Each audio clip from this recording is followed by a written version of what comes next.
다 함께 자리에서 일어나셔서 부활절 넷째 주일 낮예배를 하나님께 드리겠습니다. 임재 찬양 하나님께 올려드리겠습니다.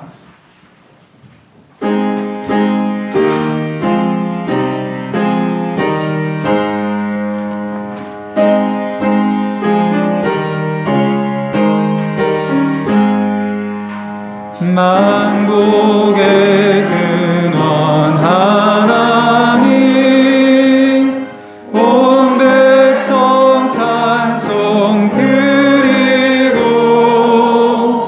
저 천사여 찬송하세. 찬송 성부 성자 성령. 아멘.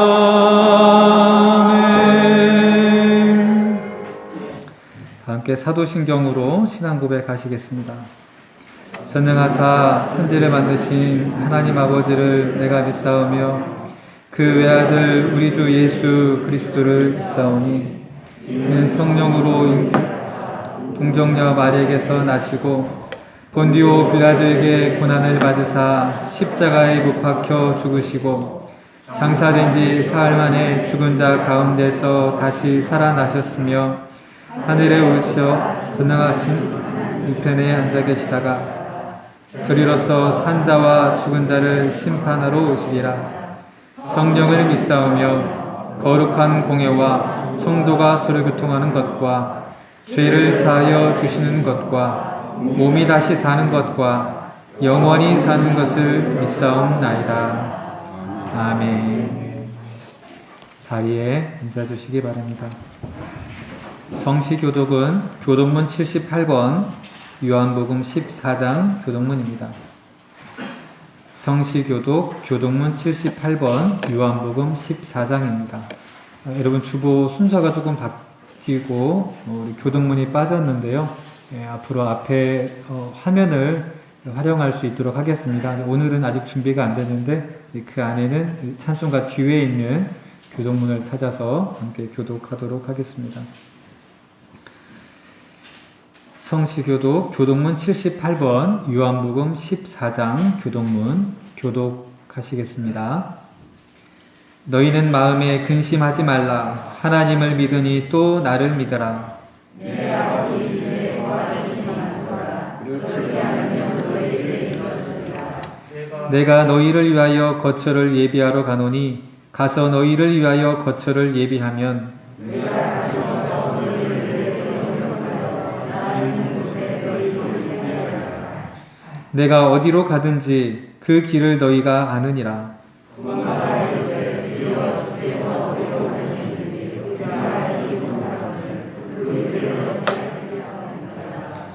예수께서 이르시되 내가 곧 길이요 진리요 생명이니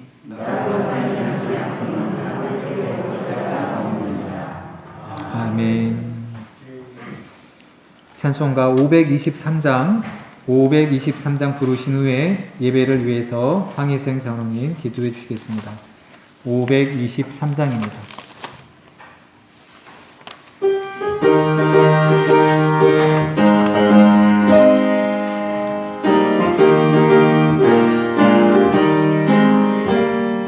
죄악 길에서 목자 없는 양같이 모든 사람 길 찾아 헤맨다. 자비하신 하나님 독생자를 보내사 너를 지금 부르니 나오라. 이때라 주의 긍휼 받을 때가 이때라. 지금 주께 나와 겸손하게 아뢰라. 구원함을 얻으리 험한 십자가 위에 달려 돌아가신 주 다시 살아나셨네 기쁘라. 죄인 구원하실 때 어서 주께 나와 그 신 은혜 구하라. 이때라 주 바를 때가 이때라. 지금 주께 나와 겸손하게 아뢰라. 구원함을 얻으리 주의 귀한 말씀에 영원 생명이 있나니 주님 너를 용서해 주신다.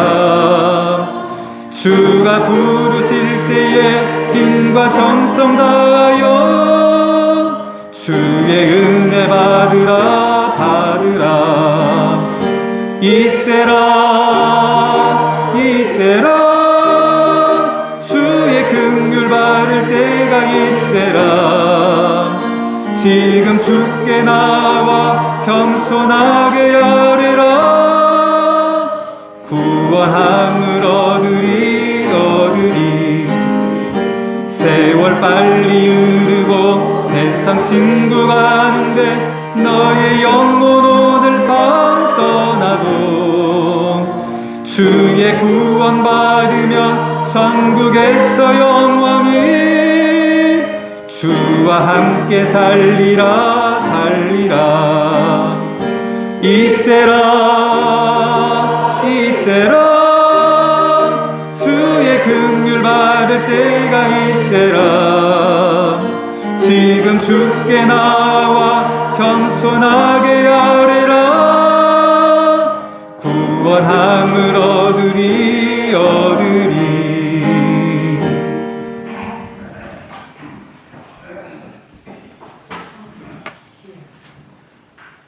어두운 죄악길에서 헤매이던 우리들, 오늘 푹 뛰고 거룩한 날 제단의 불로 모아주시고 하나님 앞에 예배할 수 있도록 은총 허락하여 주신 것 감사드리옵니다. 주님, 그러나 우리들 세상에 살면서 너무도 많은 죄악들과 더불어 살았습니다. 주의 은혜를 잃어버리고 살았습니다. 주께서 이 시간 함께하사 하나님의 은혜가 무엇인지 깨달을 수 있는 귀여운 시간 되게 하여 주시옵소서. 주의 일에 힘쓰는 자 헛되지 아니한다고 하신 말씀 따라 우리들 주를 위하여 더욱더 열심히 충성하며 봉사할 수 있는 우리 모두가 되게 하여 주시옵시고, 하나님의 복이 우리들에게 함께하는 아름다운 세대를 살아가는 우리 모두가 되게 하여 주시옵소서. 이 어려운 세대를 극복할 수 있는 믿음과 신앙 허락하여 주시옵시고, 하늘의 참된 복의 능력을 받아 이 세상을 이기며 나갈 수 있는 우리 모두가 되게 하여 주시옵소서. 슬픔을 당한 가정이 있습니다. 주께서 함께하사 그 모든 장례가 끝날 때까지 하나님께서 함께 위로함이 있게 하여 주시옵소서. 이 시간 주의 종 탄에 세우시고 하나님의 말씀 전하실 텐데, 그 말씀 따라 우리를 세상에 나가 빛과 소금의 역할을 하기에 부족함이 없도록 주님 인도하여 주시옵소서. 우리를 위하여 십자가에 달려 들어가셨다가 다시 부활하신 예수 그리스도의 이름으로 간절히 기도하옵나이다. 아멘.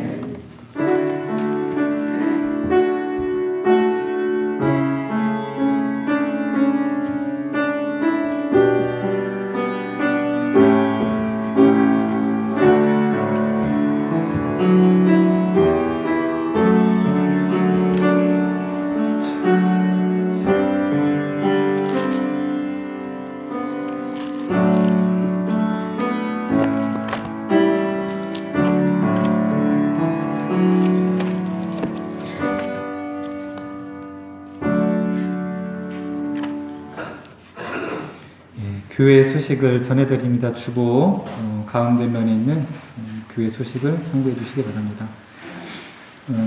신기교회 60주년 기념 담임 목사 취임, 목사 은퇴, 원로 목사, 원로 장로 추대 예식을 여러분들의 기도와 또 하나님의 은혜 가운데 잘 마쳤습니다.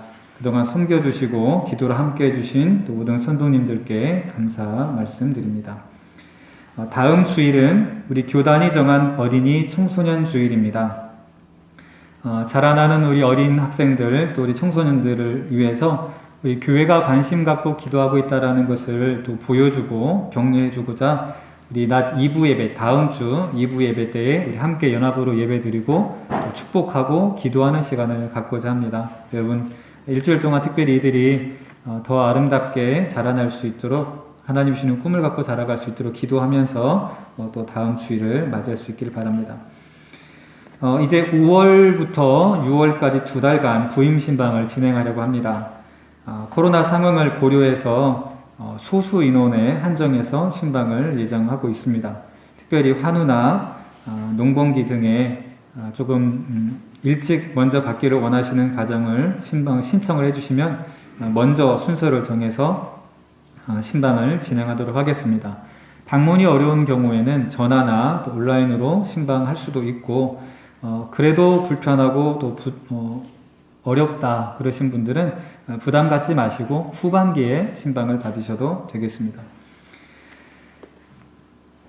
5월부터니까요. 이번 한 주간 동안 구역장님이나 우리 당의원들에게 신청해서 말씀해 주시면 일정을 잘 조정해서 차근차근히 진행하도록 하겠습니다.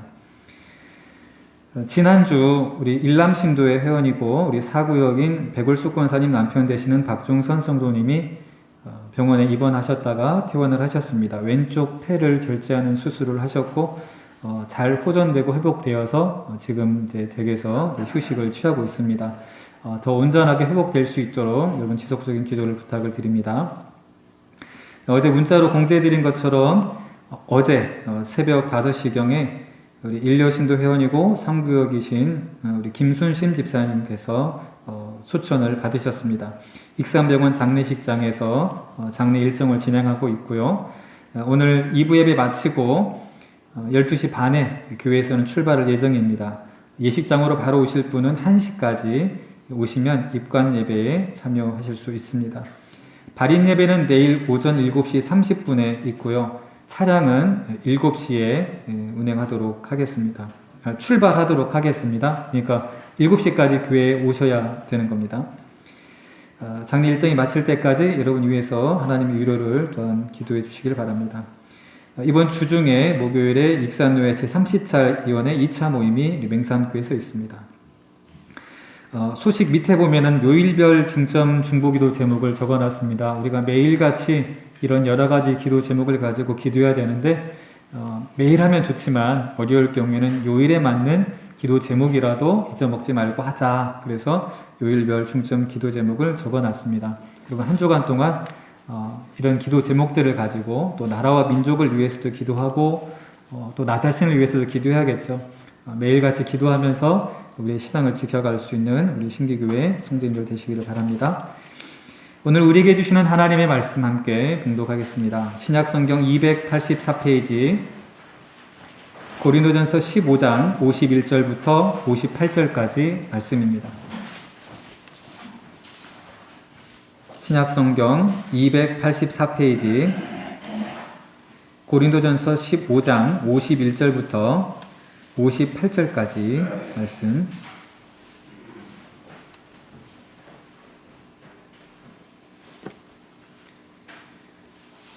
교독으로 봉독하시고 끝절은 같이 읽겠습니다. 보라, 내가 너희에게 비밀을 말하노니 우리가 다 잠잘 것이 아니요 마지막 나팔의 순식간에 호련히 다 변화되리니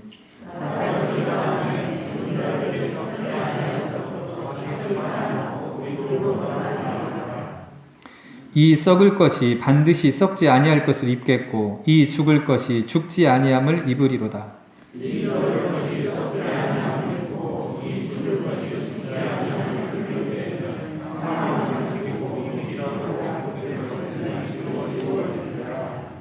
사망아, 너의 승리가 어디 있느냐? 사망아, 내가 쏘는 것이 어디 있느냐?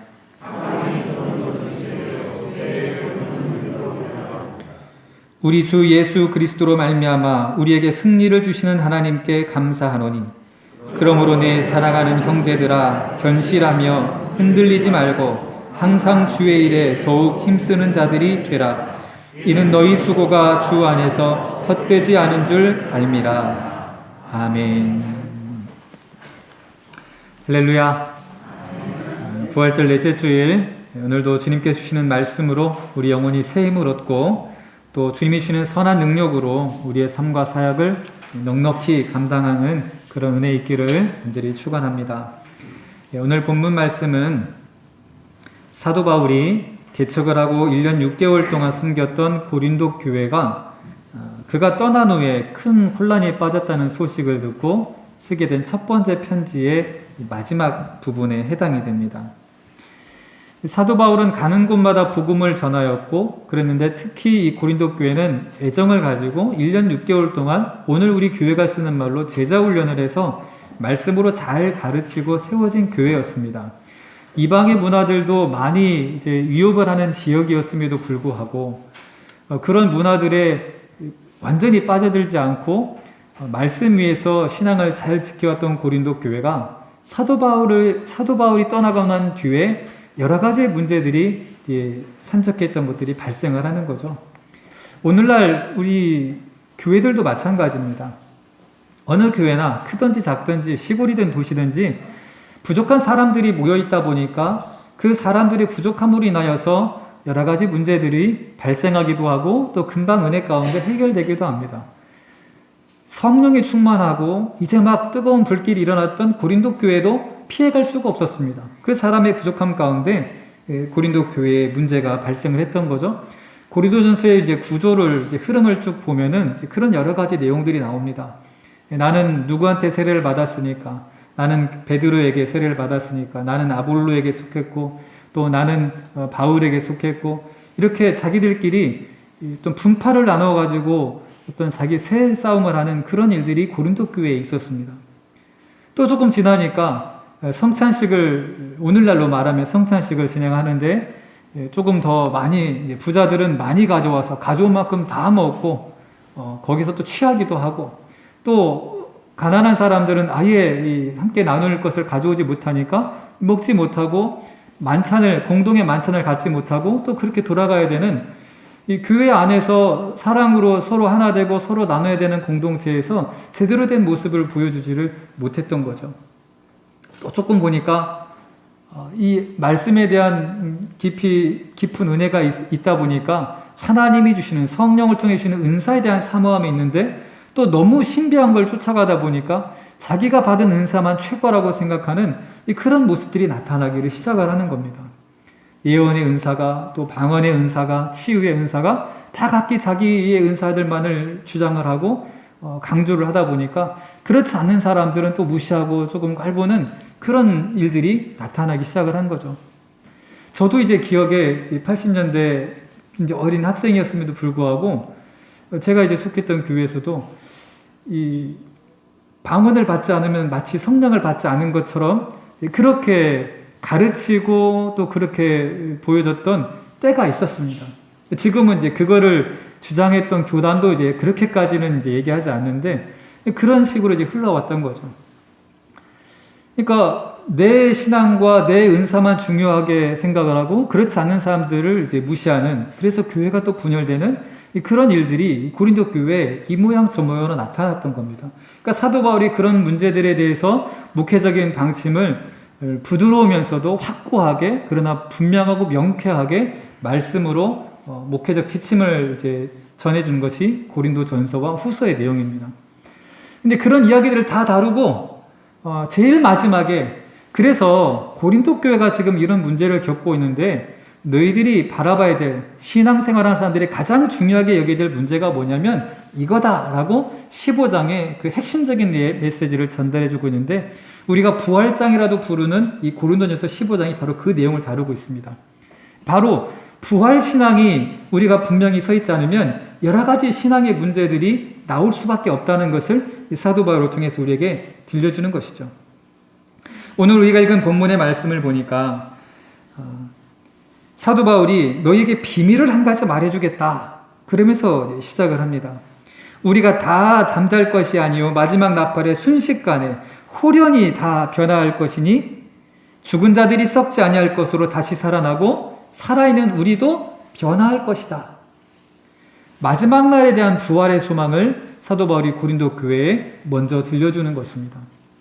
우리가 신앙생활을 시작하게 된 이유도 예수님께서 우리를 먼저 죽으시고 부활의 첫 열매가 되어주셨기 때문에 그 은혜로 우리가 예수를 그리스도라고 고백하고 믿음의 생활을 시작을 할 수가 있게 된 거죠. 그리고 우리가 생활을 삶을 살아가는 과정 속에서도 그 부활하신 주님이 성령을 통하여 우리와 함께 하시기 때문에 그 믿음의 생활을 유지해 갈 수가 있는 거잖아요. 그리고 마지막으로 그 이 땅에서의 생을 다 하고 우리가 결국 향해 가야 될 종착역도 그 부활하신 주님이 우리에게 허락한 부활의 소망으로 연결되어 있다는 것을 우리는 너무나도 잘 알고 있습니다.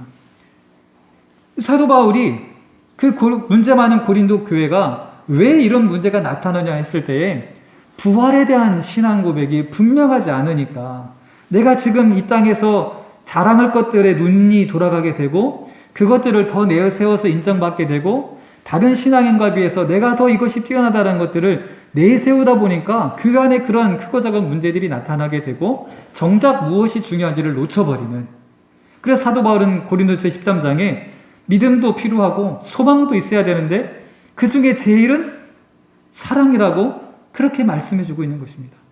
근데 그 사랑과 함께 부활에 대한 이 믿음의 고백이 있을 때에 우리가 신앙에서 흔들림 없이 이 땅에서의 삶을 살아갈 수 있다는 것을 말씀해 주고 있는 것입니다.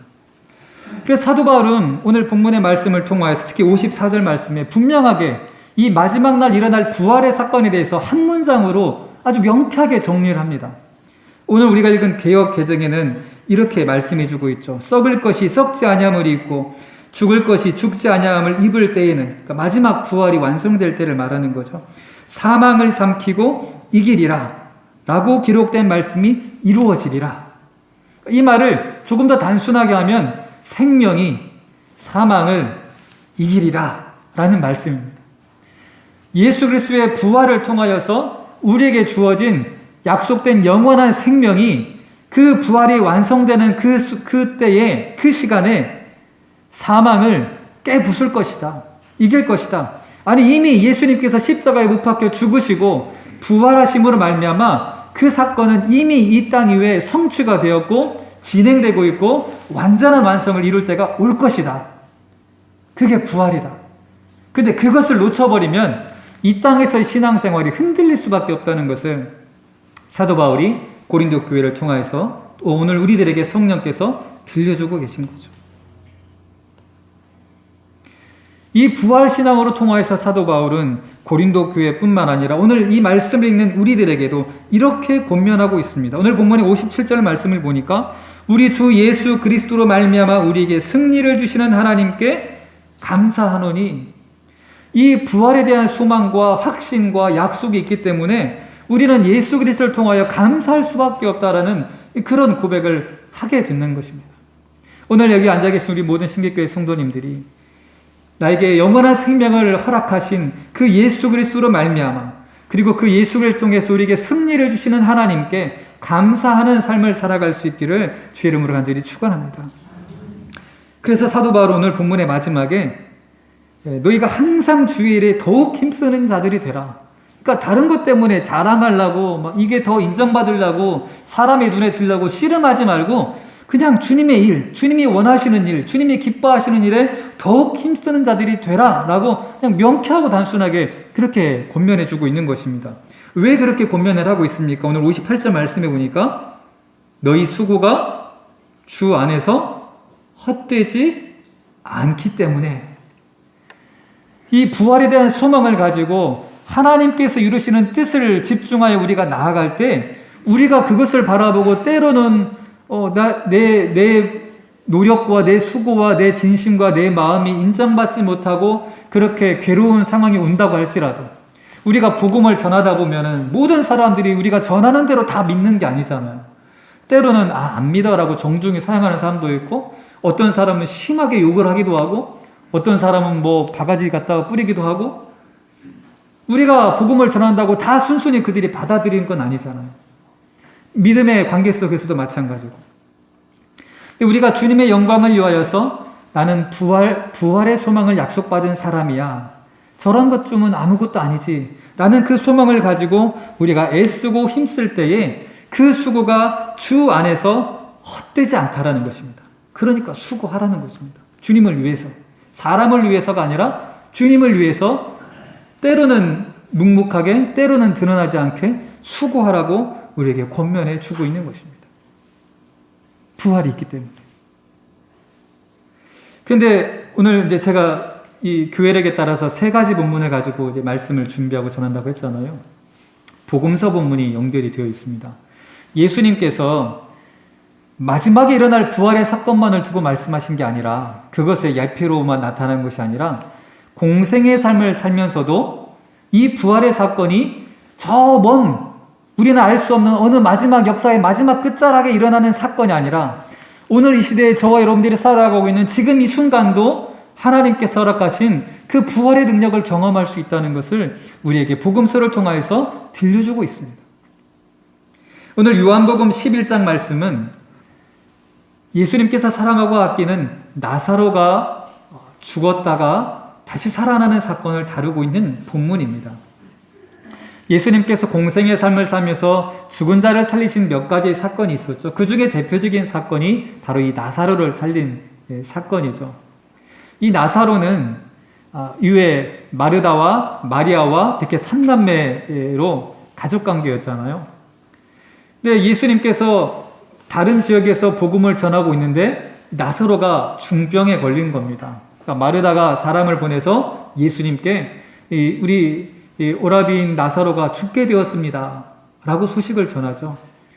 예수님께서 그 소식을 듣고도 그날그날의 하나님의 일정을 따라, 예수님의 일정을 따라 기도하고 시작한 일정이기 때문에 그 일정을 다 마치고 그 나사로에게 가니까 죽은 지 나흘이 지나버렸습니다.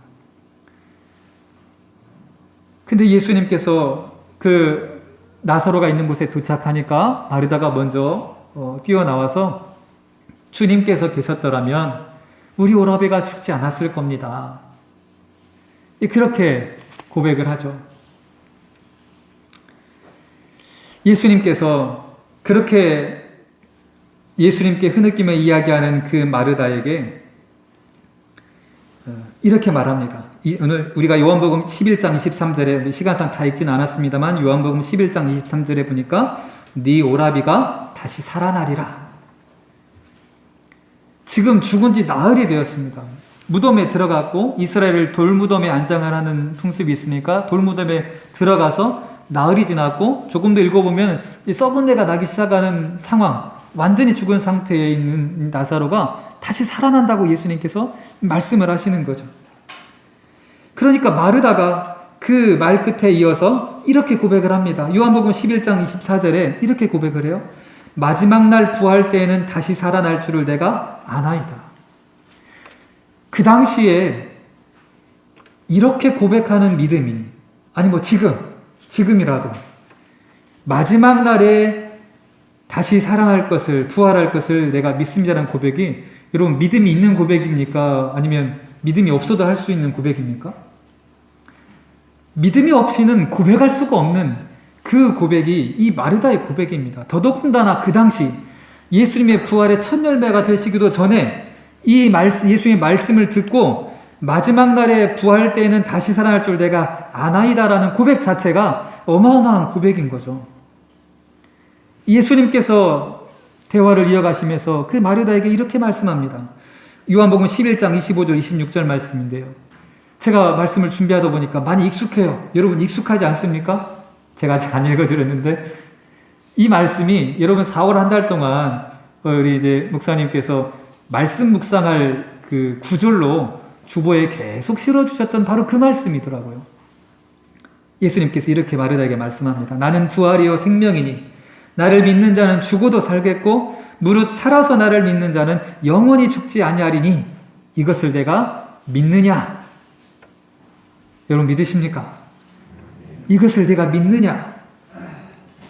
마르다가 뭐라고 고백을 합니까?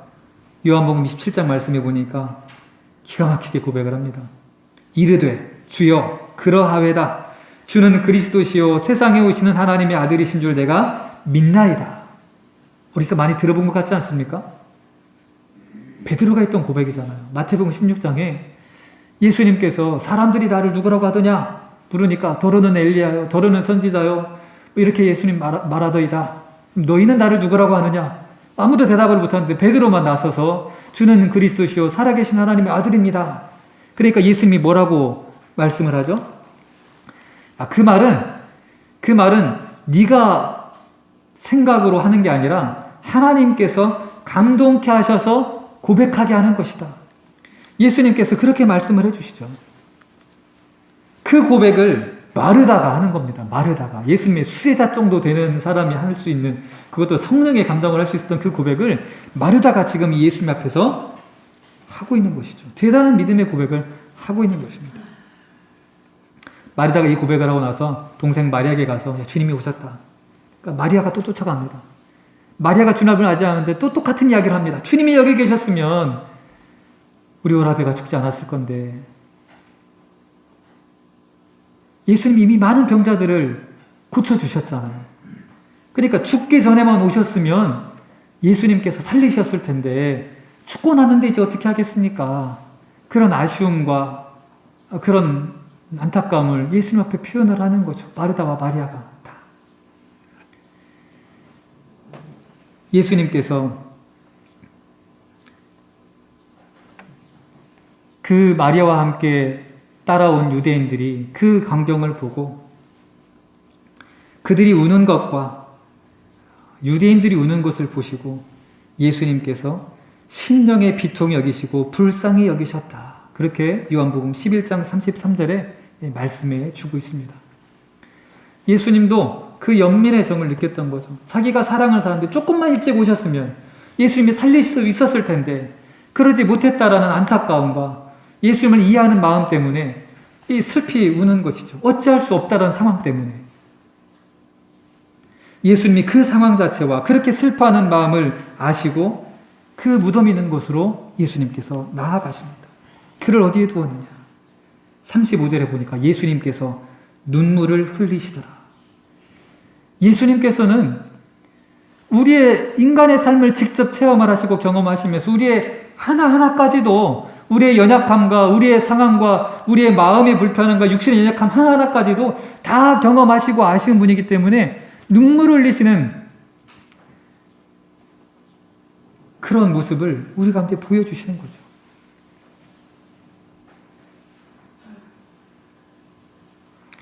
예수님께서 그 나사로가 있는 무덤 앞에 들어갔을 때에 무덤을 막고 있는 돌을 열어놓아라, 옮겨놓아라.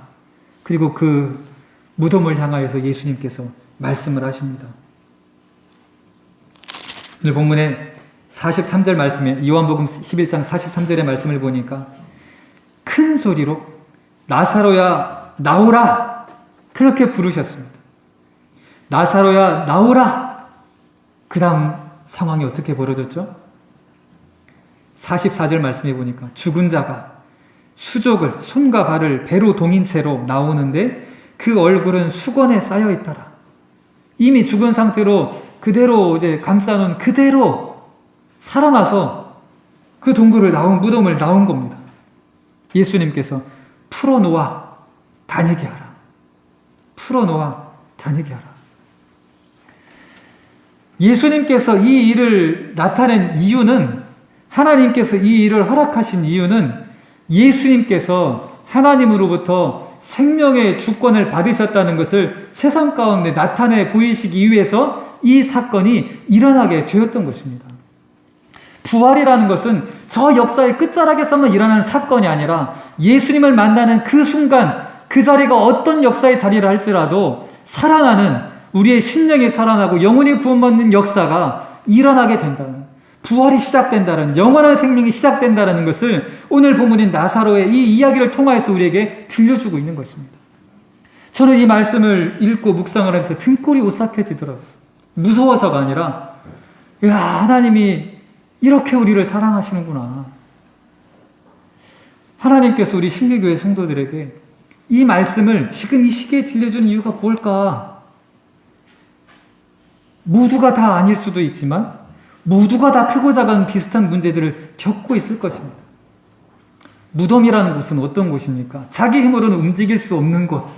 오늘 유대인들이 저기에 들어가 있는 나사로는 어쩔 수가 없어. 예수님도 어쩔 수 없을 거야 라고 모든 희망과 모든 것들을 포기해 놓은 상황이 바로 무덤에 들어가 있는 그 상황이었어요. 그런데 예수님께서는 무덤은 아무것도 아니라는 것을 보여주신 거죠. 창조주 하나님께서, 생명을 주관하시는 예수님께서 그 그 무덤에서 일으켜내는 것은 일도 아니라는 것을, 그 주권과 능력이 예수 그리스도 하나님 아버지께 있다라는 것을 보여주시는 겁니다. 오늘 저와 여러분들의 삶이 만약에 나는 할 수 없어, 내가 어떻게 이런 걸 할 수가 있겠어, 무기력해지고 의기소침해지고 자꾸 위축이 되는 문제가 있다면, 신앙의 문제에 있어서 내가 더 해야 될 일이 있는데 나의 어떤 연약함 때문에, 나의 부족함 때문에, 또 다른 어떤 문제들 때문에 더 나아가지 못하고 있다면, 마치 무덤 같은 상황 속에 갇혀 있다면, 우울함 때문에 거기를 벗어나지 못하고 묶여 있다면, 관계로 인하여서 더 이상 어떤 것들을 더 선하게 나가지 못하고 거기에 멈춰져 있다면, 바로 그 상황이 무덤 같은 상황입니다. 그리고 오늘 저와 여러분들을 부르셔서 하나님께서 말씀하십니다. 나사로야, 나오라. 오늘 본문에는 나사로를 살리셨지만, 오늘 이 시간 하나님께서는 저와 여러분들을 부르셔서 여러분들의 이름을 부르시면서 그 무덤 같은 상황에서 나오라고 말씀해주고 있는 것입니다. 제가 그게 깨달아지니까 전율이 느껴지더라고요. 하나님이 우리 신기교회 한 사람 한 사람들의 그 상황들을 다 아시는구나. 저는 아직 모르는데, 그 스스로가 들어가 있는 동굴이 무덤이 되었든지, 아니면 진짜 그 상황 자체가 무덤 같은 상황이 되어 있든지, 무덤 같진 않을지라도 내가 더 뭔가를 활발하게 더 적극적으로 할 수 있는 것들을 못하고 묶여 있든지, 그 묶여 있는 상황, 매여 있는 상황, 위축된 상황에서 나오라는 것입니다. 이 시간 주님께서 저와 여러분들 부르셔서 그렇게 말씀해 주고 있는 것입니다. 제가 2부 때도 했는데요, 2부 때도 똑같이 하려고 그래요. 제가 이렇게 줄마다 나사로야 나오라 하고 그렇게 큰 소리로 예수님처럼 말씀을 하면, 여러분들은 속으로 여러분들의 이름을 떠올리면서 주님께서 나에게 말씀하시니까 한번 상상해 보십시오. 제가 한번 해볼게요. 나사로야 나오라. 나사로야 나오라. 나사로야 나오라. 나사로야 나오라. 주님께서 저와 여러분들에게 여러분들이 묶여있는 그 무덤 같은 상황에서 나오라고 지금 이 순간 이 예배를 통하여서 우리에게 말씀해 주신 줄로 믿습니다. 근데 더 감사한 거는요, 이 무덤에 있는 사람은 스스로 할 수 있는 게 없어요. 하나님의 전능하심이, 예수 그리스도를 통한 하나님의 전능하심이, 그 말씀이 힘이 있어서 선포가 되어지니까 그 말씀이 그대로 이루어지는 것 뿐이었습니다. 무덤에 있던 사람이 뭘 어떻게 할 수 있었겠습니까?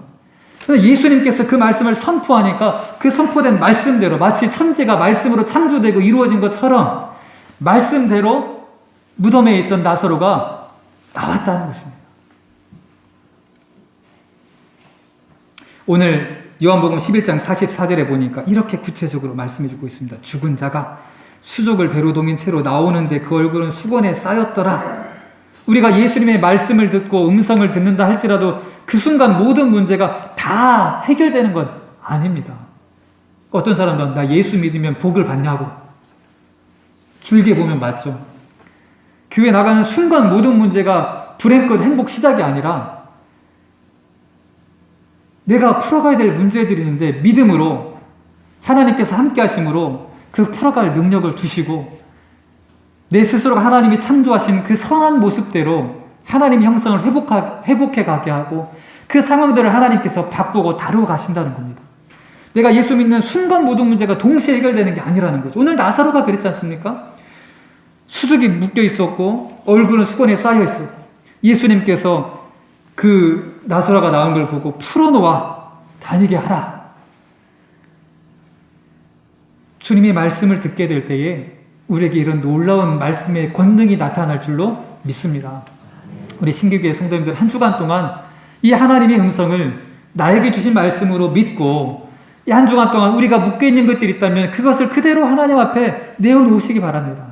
그리고 하나님께서 그 무덤 같은 상황에서 나오라는 말씀이 여러분의 삶 속에서 더 깊게 더 강렬하게 능력으로 나타나는 것을 경험하는 은혜가 충만하시기를 주의 이름으로 간절히 축원합니다. 찬송가 540장 함께 찬양 드리겠습니다. 찬송가 540장입니다.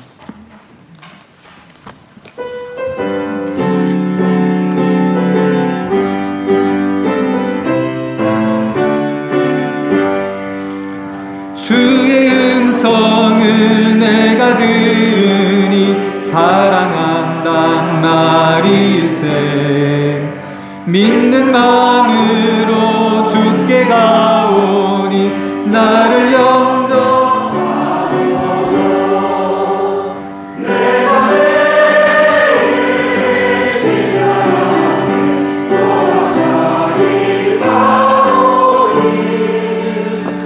구세주의 흘린 후배 피로써 나를 정케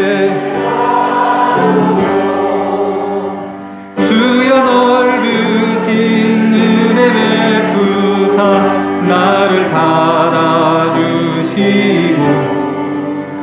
나의 품은 뜻 주의 뜻같이 되게 하여 주소서. 내가 매일 십자가 앞에 더 가까이 하오니 구세주의 흘린 보배 피로써 나를 정케 하소서. 주의 목자로 나아갈 때에 어찌하니 기쁠까. 주의 얼굴을 항상 배우니 더욱 친근합니다. 내가 매일 십자가 앞에 더 가까이 하오니 구세주의 흘린 보배 피로써 나를 정케 하소서. 우리 구주의 넓은 사랑을 증량할 자 없으면 주가 주시는 참된 기쁨도 헤아릴 수 없도다. 내가 매일 십자가 앞에 더 가까이 가오니 구세주의 흘린 보배 피로써 나를 정케 하소서.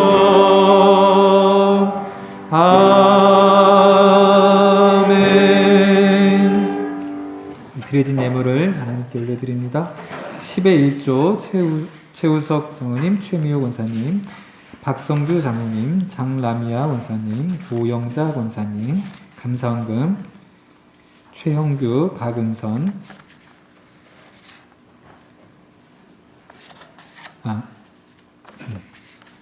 감사원금 정진일 목사님, 박성실 성님, 오인석 권사님, 사월 한 달도 보호해주심 감사합니다. 김옥란 집사님, 감사원금, 사랑하는 손자 은찬이의 생일을 맞아 감사합니다. 정진일 목사님, 박성실 성님 드렸습니다. 10의 1조 김도인 목사님, 11조 드렸습니다. 선교원금 김옥란 집사님, 오영자 권사님 드렸습니다. 우리 이 시간 함께 2, 3분 정도만 한마음으로 기도하기를 원합니다. 우리의 상황 가운데에서 묶여있고 막혀있는 것이 있었다면 하나님, 내가 이 시간 거기로부터 나오길 원합니다. 육신의 연약함이든지 마음의 약함이든지 관계의 문제든지 주님, 거기로부터 내가 벗어나기를 원합니다. 주님, 나를 붙들어 주시고 이기게 하여 주시옵소서. 특별히 지금 장례 일정을 진행하고 있는 우리 김순신 집사님, 우리 가족들을 위해서도 좀 기도해 주셔서 이 기간 동안에 하나님의 은혜를 더 깊이 경험하고 온 가족이 예수 믿는 역사를 하나님 일으켜 주시라고 시간 함께 기도하겠습니다. 하나님 감사합니다. 오늘도 우리를 사랑하여 주셔서 이 예배의 자리에 불러주시고 아버지 말씀을 붙들고 기도할 제목을 주셔서 감사합니다. 아버지 하나님, 나사로야 나오라, 나사로야 나오라. 주님, 우리를 불러서 그렇게 말씀해 주시고 우리에게 묶여있는 것, 막혀있는 것들로부터 벗어나길 원하셔서 우리를 긍휼히 여겨주시며 때로는 우리의 연약함 때문에 눈물을 흘리시며 우리를 보고 계시다는 것을 오늘 말씀을 통하여 깨닫습니다. 우리가 확신하고 약속하고 있는 저 부활의 소망이 먼 훗날 일어날 사건이 아니라 지금 내가 죽음 같은 상황에 있을지라도 그 속에서도 부활의 역사와 권능이 경험될 수 있음을 우리가 바라보게 하시고, 종이장 같은 그런 신앙인이 아니라 아버지 하나님, 세상을 호령하고 세상을 좌우할 수 있는 하나님의 능력을 힘입는 우리 신계교회 성도들이 다 되게 하여 주시옵소서. 아버지 하나님, 또 한 주간을 살아갑니다. 주님께서 우리에게 권능이 있음을, 우리에게 그런 권능 주셨음을 아버지 우리가 깨닫게 하시고 그 능력으로 세상을 감당해 나갈 수 있도록 도와주시옵소서. 우리에게 있는 모든 우울함이 떠나가게 해 주시옵소서. 우리에게 있는 모든 연약함이 떠나가게 해 주시옵소서. 우리를 얽어매고 있는 모든 묶고 있는 그런 여러 가지 장애물들이 우리의 삶으로부터 멀어지게 해 주시옵소서. 나를 구원하신 그 예수 그리스도의 능력과 권능이 우리를 붙잡고 보호하고 있으며 그 모든 것들을 다 무력화시키고 이겨나게 하시는 것을 삶 속에서 경험하는 우리 신계교회 성도들이 다 되게 해 주시옵소서. 아버지 하나님, 장례 일정을 지나가고 있는 우리 교우도 있사오니 주님께서 그들을 살피시고 인도하여 주옵소서. 하나님 감사합니다. 오늘도 우리를 사랑하셔서 우리를 불러주시고 말씀하시고 그 말씀으로 일으켜 주셔서 감사합니다. 앉아있던 자가 일어나 주님을 찬양했던 것처럼, 배에 동여 있던 자가 일어나 예수님을 증거했던 것처럼 우리의 삶이 일어나서 빛을 발하고 주님을 전하는 증인의 삶을 살아가기에 부족함이 없도록 하나님 인도하여 주시옵소서. 이 시간 그 믿음으로 귀한 예물도 정성껏 주님 앞에 올려드립니다. 나의 모든 삶이 주님의 것임을 고백하며 10의 1조로 구별하여 드리오니 주님께서 우리 인생을 책임져 주시고 이들의 삶이 하나님께서 하나님의 손이 붙들려 있음을 그들도 깨닫고 세상 사람들도 깨달을 수 있도록 은혜를 더하여 주시옵소서. 이 모양 저 모양으로 감사 예물을 드립니다. 생일을 맞아, 자녀의 생일을 맞아 또 주님께서 지켜주심을 감사하며 귀한 예물을 드리오니 그 감사가 끊이지 아니하고 이어지며 하나님을 찬양하고 간증할 수 있는 귀한 믿음의 삶이 되도록 하나님께서 인도하여 주시옵소서. 선교 예물 드린 손길도 있습니다.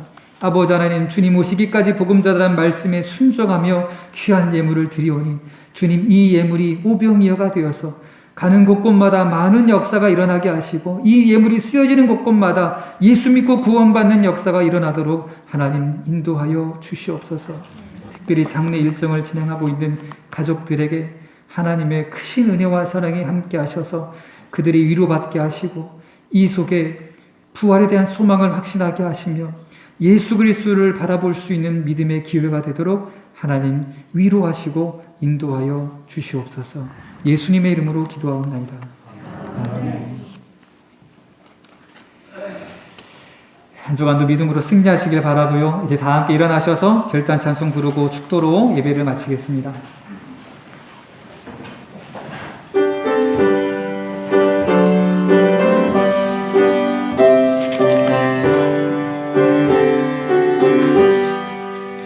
여기에 모인 우리 주의 은총 받은 자여라.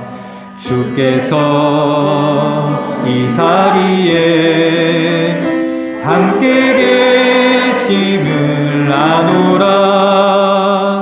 언제나 주님만을 찬양하며 따라가리니 시험을 당할 때도 함께 계심을 믿노라. 이 믿음 더욱 굳세라.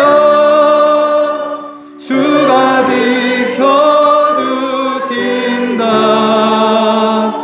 어두운 밤에도 주의 밝은 빛 인도하여 주신다.